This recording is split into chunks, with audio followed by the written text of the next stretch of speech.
संगठन अवधारणा प्राकृतिक प्रकार र संगठनात्मक विकास। सबभन्दा पहिला संगठन भनेको के हो? संगठन भनेको के हो भन्दाखेरि सामान्य रूपले भन्यो भने तोकिएको लक्ष्य प्राप्तिका लागि दुई वा दुईभन्दा बढी व्यक्ति वा कर्मचारीले एक आपसमा कामको बाँडफाँड गरी समन्वयात्मक ढङ्गले काम गर्ने पद्धतिलाई के भनिन्छ? संगठन भनिन्छ। संगठनमा के रे दुई वा दुईभन्दा बढी व्यक्ति वा कर्मचारीले एक आपसमा कामको बाँडफाँड गरी समन्वयात्मक ढङ्गले काम गर्ने पद्धतिलाई संगठन भनिन्छ। हार्बर्ट साइमनका अनुसार संगठन भन्नाले समन्वयात्मक ढङ्गले सञ्चालन गरिएको योजनाबद्ध कार्य पद्धति हो, जस अन्तर्गत प्रत्येक व्यक्तिलाई तोकिएको भूमिका निर्वाह गर्न वा कार्य सञ्चालन गर्न निर्दिष्ट गरिएको हुन्छ। समष्टिमा संगठन भन्नाले कार्य सञ्चालनमा संलग्न व्यक्तिहरू बीच पाइने एक आपसी प्रभावकारी सहयोग हो। स्टेफेन रबिन्सका अनुसार दुईभन्दा बढी मानिसहरू रहेको र साझा लक्ष्य प्राप्तिका लागि काम गर्ने हिसाबले निर्माण गरेको सामाजिक एकाइलाई के भनिन्छ? संगठन भनिन्छ। यसले के डिफाइन गरे कि दुईभन्दा बढी मानिसहरू रहेको र एउटा साझा लक्ष्य प्राप्तिका लागि काम गर्ने हिसाबले निर्माण गरेको सामाजिक एकाइलाई संगठन भनिन्छ। लुथर गुलिकका अनुसार भन्यो भने संगठन भन्नाले अधिकारीको वैधानिक स्वरूप हो, जस अन्तर्गत तोकिएको उद्देश्य प्राप्तिका लागि व्यक्ति विशेषले निर्वाह गर्नुपर्ने काम परिभाषित गर्ने, समन्वय गर्ने र श्रम विभाजन गर्ने कार्य गरिन्छ। यी तीनटा हार्बर्ट साइमनका अनुसार, स्टेफेन रबिन्सका अनुसार र लुथर गुलिकका अनुसार हामीले हेऱ्यौँ संगठन भनेको के हो। अझ स्पष्ट रूपमा भन्यो भने संगठन बनेको निम्नलिखित प्रकृति वा विशेषताहरू बोकेको सिङ्गो के हो? प्रणाली हो। जस्तै के हुन्छ? सामाजिक बनावट हुन्छ। संगठन दुई वा दुईभन्दा बढी मानिसहरूको के हो? समूह हो।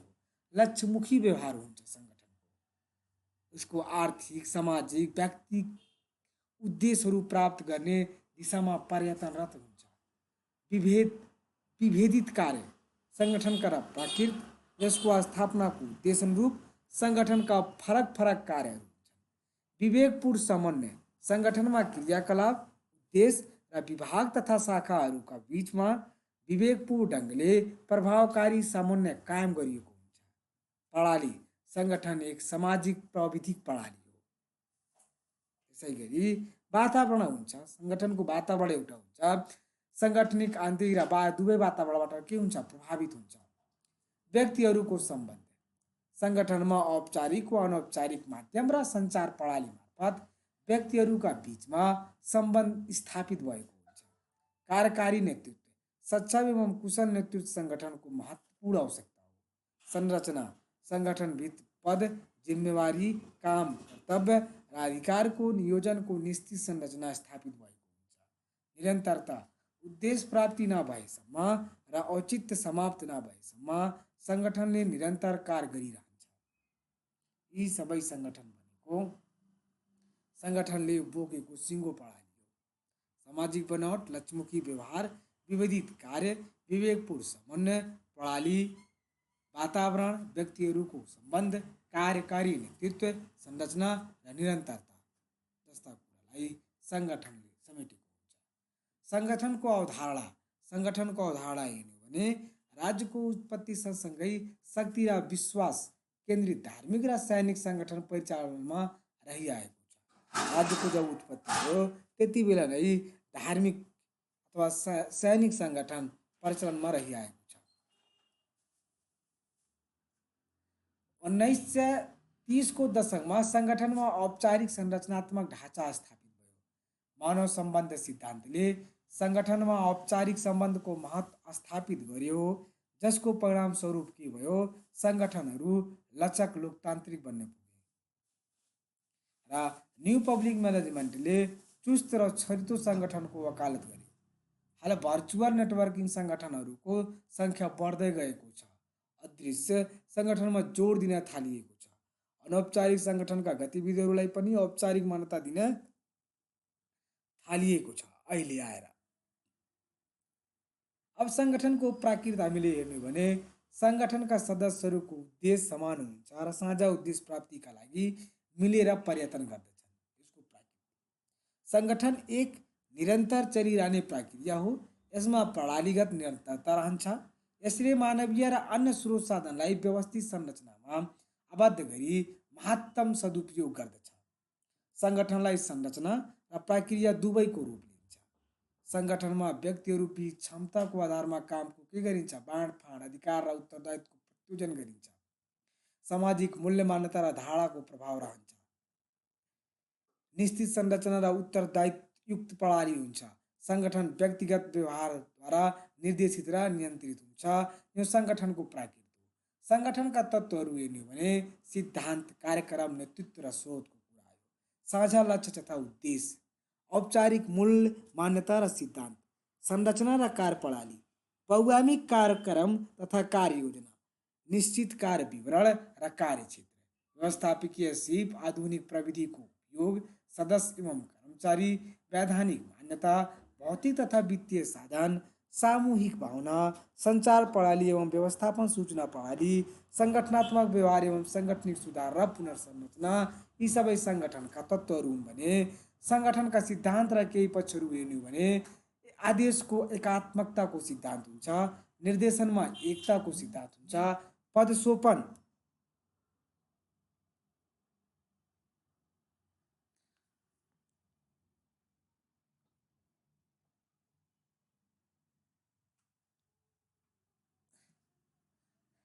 सङ्गठनात्मक व्यवहार, सामूहिक गतिशीलता, समूहगत कार्य, सल्लाह दिने र निर्णय कार्यान्वयन गर्ने निकाय, सामूहिक स्वार्थको अगाडि व्यक्तिगत स्वार्थ गौण, कार्य विभाजन, केन्द्रीकरण, पदौधिको स्थायित्व, परिश्रमिक क्षमता, व्यवस्थित पद्धति, एकबद्धता, उत्साह र अधिकार, यी सबै सङ्गठनका सिद्धान्त र केही पक्षहरू। अब सङ्गठन गठनका आधारहरू के हुन्छन्? व्यक्ति, पर्सन, 5P, पर्सन, निश्चित वर्ग र पर्सन। आधार के हुन्छ? निश्चित वर्ग र समुदायका मानिसलाई सेवा प्रदान गर्न गठन गर्ने सङ्गठनहरू जस्तै महिला, बालबालिका तथा समाज कल्याण मन्त्रालय, राष्ट्रिय दलित आयोग, थारू आयोग, आदिवासी जनजाति आयोग आदि छन्। स्थान, प्लेस, सङ्गठन गठन गर्दा कुनै स्थान विशेषलाई आधार मानी गठन गर्न सकिन्छ, जस्तो दुर्गम क्षेत्र विकास समिति, कर्णाली विकास समिति, पश्चिम तराई गरिबी निवारण आयोजना आदि छन्। उद्देश्य, पर्पज हुन्छ। अर्को आधार भनेको पर्पज। कुनै कार्य विशेषको उद्देश्यलाई आधार मानी सङ्गठन स्थापना गरिन्छ भने यसलाई उद्देश्यात्मक आधार मानिन्छ, जस्तै सत्य निरूपण तथा मेलमिलाप आयोग, गृह मन्त्रालय, शिक्षा मन्त्रालय, रक्षा मन्त्रालय आदि हुन्। प्रक्रिया, प्रोसेस, कार्य प्रक्रियासँग सम्बन्धित रहेर सङ्गठन स्थापना गर्ने जस्तै विज्ञान तथा प्रविधि मन्त्रालय, शहरी विकास मन्त्रालय, संस्कृति संस्थान आदि हुन्। पोलिसी, नीति कार्यान्वयन, अनुगमन, मूल्याङ्कन गर्ने स्थापना भएका सङ्गठन, राजस्व अनुसन्धान विभाग। 5P को पर्सन, प्लेस, पर्पज, प्रोसेस र पोलिसी, यी सङ्गठनका आधारहरू। सङ्गठनका प्रकारहरू हेर्ने हो भने औपचारिकताको आधारमा बन्ने औपचारिक सङ्गठन, अनौपचारिक सङ्गठन हुन्छ। स्वामित्वको आधारमा हेर्ने हो भने के हुन्छ? सरकारी सङ्गठन हुन्छ, अर्ध सरकारी सङ्गठन हुन्छ, गैर सरकारी सङ्गठन हुन्छ, व्यापारिक सङ्गठन हुन्छ, निजी सङ्गठन हुन्छ, सामाजिक तथा सामुदायिक सङ्गठन हुन्छ। भौगोलिक क्षेत्रको आधारमा हेर्ने हो भने अन्तर्राष्ट्रिय सङ्गठन हुन्छ, राष्ट्रिय सङ्गठन हुन्छ, प्रादेशिक सङ्गठन हुन्छ, क्षेत्रीय सङ्गठन हुन्छ, स्थानीय सङ्गठन हुन्छ। कार्य प्रकृतिका आधारमा हेर्ने हो भने उत्पादनमुखी सङ्गठन, सेवामुखी सङ्गठन, विकास निर्माणसँग सम्बन्धित सङ्गठनहरू, यी सबै सङ्गठनका प्रकारहरू हुन्छन्। औपचारिकताको आधारमा हामी भन्न सक्छौँ, स्वामित्वको आधारमा हामी भन्न सक्छौँ, भौगोलिक क्षेत्रको आधारमा भन्न सक्छौँ, कार्य प्रकृतिको आधारमा हामी भन्न सक्छौँ। यी विभिन्न प्रकारले हामी सङ्गठनका प्रकारहरू भन्न सक्छौँ।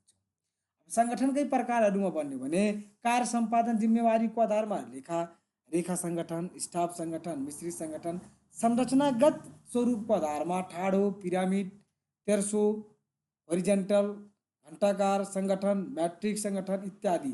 कार्यशैलीको आधारमा भन्यो भने परम्परागत, आधुनिक, मिश्रित इटिसी यी सबै सङ्गठनका प्रकारहरू।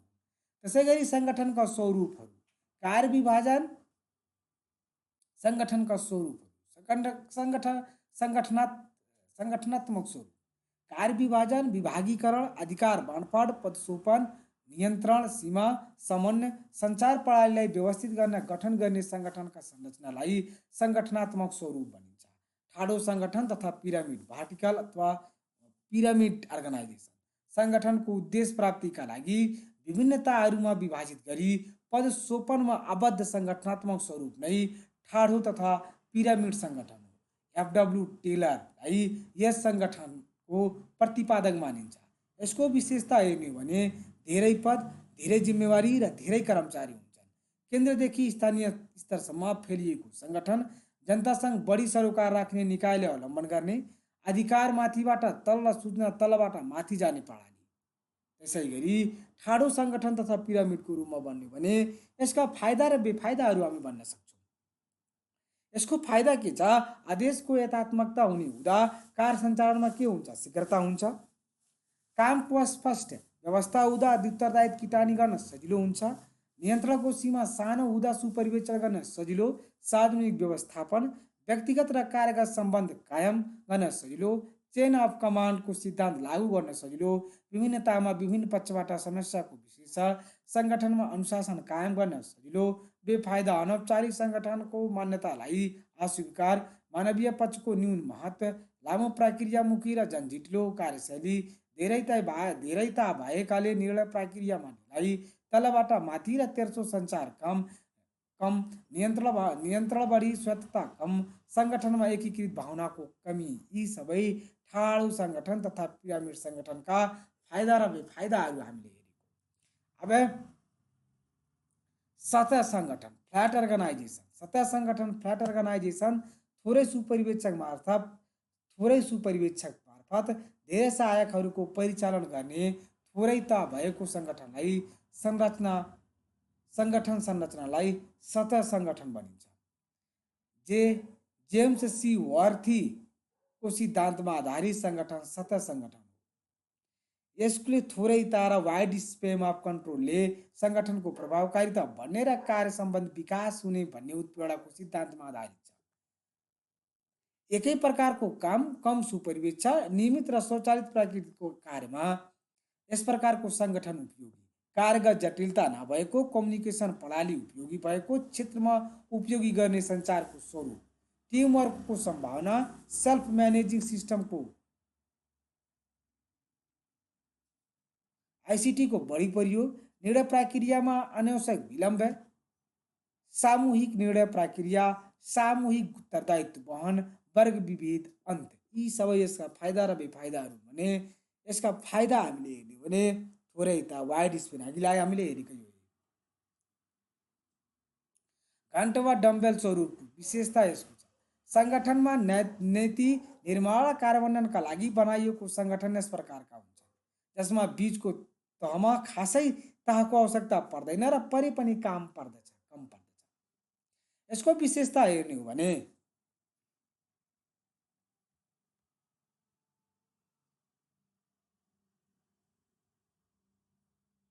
निर्णय गर्ने तहमा थोरै व्यक्तिहरू हुने, विशेषज्ञहरू केन्द्रीय स्तरमा रहने, कार्यान्वयन स्तरमा धेरै कर्मचारीहरूको संलग्नता, टप म्यानेजमेन्ट मिडल म्यानेजमेन्टको विभेद रेखा स्पष्ट हुने, सामान्य सुपरिवेक्षण गरे पुग्ने, एकै प्रकृतिको कार्य हुने, जर्नलिस्ट स्पेसलिस्टको बहुल्यता रहने, विशेषज्ञताको विकास हुने, निर्णय प्रक्रिया सरल हुने, कार्य सम्पादनमा वैज्ञानिक पद्धतिको उपयोग, नीति निर्माता र कार्य गर्ने कर्मचारी बीच द्वन्द्वको सिर्जना हुने, सल्लाहकारी समूहको दबाव बढ्ने, अधिकांश कार्यालयको निमित्त अनुपयोगी। त्यसै गरी यसका फाइदाहरू भन्यो भने विशेषज्ञताको विकास हुने, निर्णय प्रक्रिया सरल हुने, कार्य प्रक्रियामा वैज्ञानिक पद्धतिको उपयोग हुने, निर्णय गर्नेतामा थोरै व्यक्तिहरू हुने हुँदा छिटो निर्णय हुने, सामान्य सुपरिवेक्षण गरी पुग्ने, एकै प्राकृतको कार्य हुने। बेफाइदा अधिकांश कार्य कार्यालयको निमित्त अनुपयोगी, निमित्त नीति निर्माता र कार्यान्वयन गर्ने कर्मचारी विद्वन्द्वको सृजना हुन सक्ने, टप म्यानेजमेन्ट मिडल म्यानेजमेन्टको विभेद रेखा स्पष्ट हुने, टप म्यानेजमेन्ट मिडल म्यानेजमेन्टको विभेद रेखा स्पष्ट हुने, सल्लाहकारी समूहको दबाव बढ्ने। यी सबै यसका बेफाइदाहरू। मैट्रिक्स संगठन भनेको आयोजनागत र कार्यगत संगठनको तार्किक संयोजन नै मैट्रिक्स संगठन हो। यस प्रकारको संरचनालाई प्रोजेक्ट मैनेजमेंट स्ट्रक्चर पनि भनिन्छ। प्रोजेक्ट मैनेजमेंट स्ट्रक्चर पनि भनिन्छ। यसको विशेषताहरू भन्ने हो भने उत्तरदायित्व, जिम्मेवारी र कार्यको अस्पष्टता, इन्सेन्टिभ अधिकारको प्रयोग, कार्यमा सरलता, अस्थायी प्रकृतिको काममा उपयोगी, वैध नियन्त्रण र सुपरिवेक्षण हुने, शक्ति सङ्घर्ष हुने, वृत्ति प्रणाली अस्पष्ट, सञ्चालन लागत बढी हुने। यसका विशेषताहरू भने यसका फाइदा र बेफाइदाहरू हेर्ने हो भने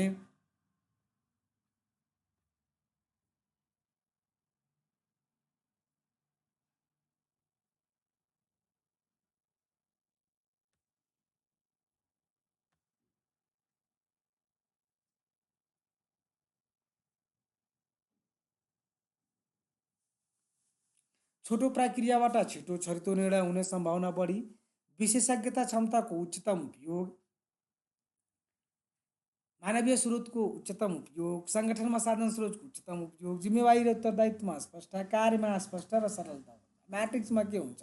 आदेशको एकात्मकता नहुने, सङ्गठनिक जटिलता थपिने, निर्णयको सीमामा समस्या, जिम्मेवारी यकिन गर्न कठिन, काममा दोहोरोपना हुन सक्ने, बढी खर्चिलो, कार्यगत विभाग र कार्ययोजना कार्यालय बीच द्वन्द्व हुन सक्ने, सङ्गठनको व्यवस्थापन र आयोजना व्यवस्थापनको उद्देश्यमा फरक पर्न सक्ने। यी सबै मैट्रिक्स सङ्गठनका फाइदा र बेफाइदाहरू। नेटवर्क स्वरूपको सङ्गठन, सङ्गठनको कार्य, जिम्मेवारी तथा अधिकारलाई आफ्नो सङ्गठनभन्दा बाहिरका निकायमा कार्य सम्पादन गराउने गरी निर्माण गरिएको सङ्गठन स्वरूपलाई नेटवर्क स्वरूपको सङ्गठन भनिन्छ। यसको विशेषता भन्ने हो भने सङ्गठनभन्दा बाहिरको कार्यक्षेत्र, आदेशको श्रृङ्खलाको व्यवस्था, cross unit team structure, outsourcing and downsizing, सङ्गठनहरू बीचको समन्वय, strategic alliance with competitor and others, एकीकृत सञ्जाल। भर्चुअल स्वरूपको सङ्गठन भनेको के हो त?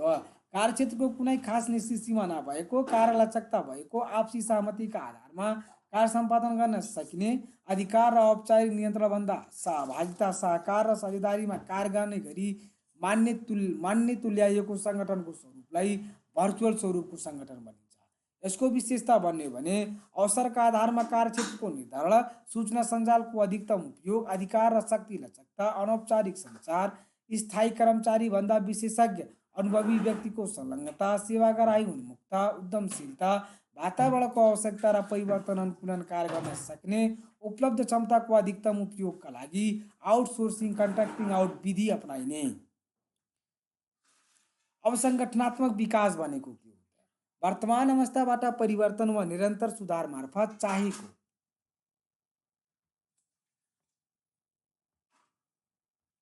वर्तमान अवस्थाबाट परिवर्तन वा निरन्तर सुधार मार्फत चाहेको अवस्थासम्म सङ्गठनलाई पुर्याउने व्यवस्थित प्रक्रिया नै सङ्गठनात्मक विकास हो। समय र वातावरणमा सिर्जित बहुसङ्ख्यक परिवर्तन र आयामहरूले विश्व जगत नै एक विश्व शिखरमा वातावरणमा आएको परिवर्तन सँगसँगै सङ्गठनलाई सापेक्षित परिवर्तन गरी अन्य सङ्गठन एवं प्रतिस्पर्धा भन्दै सङ्गठनको प्रभावकारिता र कार्यकुशलता वृद्धि गर्नु नै सङ्गठनात्मक विकास हो। नयाँ परिवर्तनको माध्यमबाट सङ्गठनलाई जीवन्त र सशक्त बनाउने तरिका पनि सङ्गठनात्मक विकास नै हो। अब सङ्गठनात्मक विकासका क्षेत्रहरू हेर्ने हो भने संरचनात्मक सुधारका क्षेत्रहरू छन्। नीतिगत सुधार छन्, यसको क्षेत्र कार्य प्रक्रियामा गर्ने सुधार, स्रोत साधन व्यवस्थापनमा नवीनता, संस्कृति र सम्बन्धमा सुधार, आचरणमा सुधार।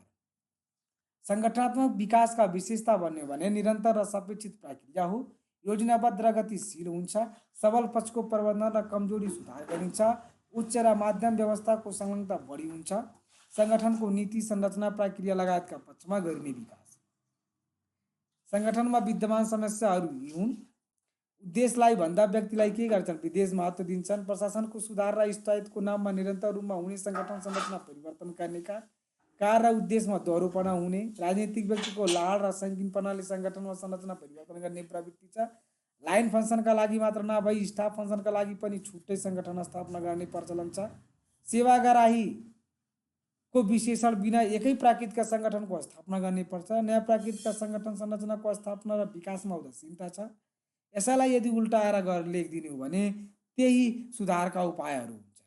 सरकारको भूमिका तथा कार्यशैली पुनः परिभाषित गरी अत्यावश्यक क्षेत्रमा मात्र सरकार र तिनको संरचना कायम गर्ने, उद्देश्यपरक र संरचनाको निर्माण गर्ने, सङ्गठनको निर्माणमा कार्यभार विश्लेषण गर्ने, पद्धतिको विकास गर्ने, सङ्गठनको स्थापना पूर्व कार्य जिम्मेवारी तथा उत्तरदायित्व प्रणालीको यकिन गर्ने, सङ्गठन स्थापना सम्बन्धी दीर्घकालीन योजना तर्जुमा गरी सुधार प्रक्रियालाई अगाडि बढाउने, विकासका सहयात्री संस्थाको नागरिकमुखी परिचालन गर्ने, विकेन्द्रीकरणलाई व्यवहारमा रूपान्तरण गर्ने, यी सबै सुधारका उपायहरू हुन्। हस्, आजलाई यति।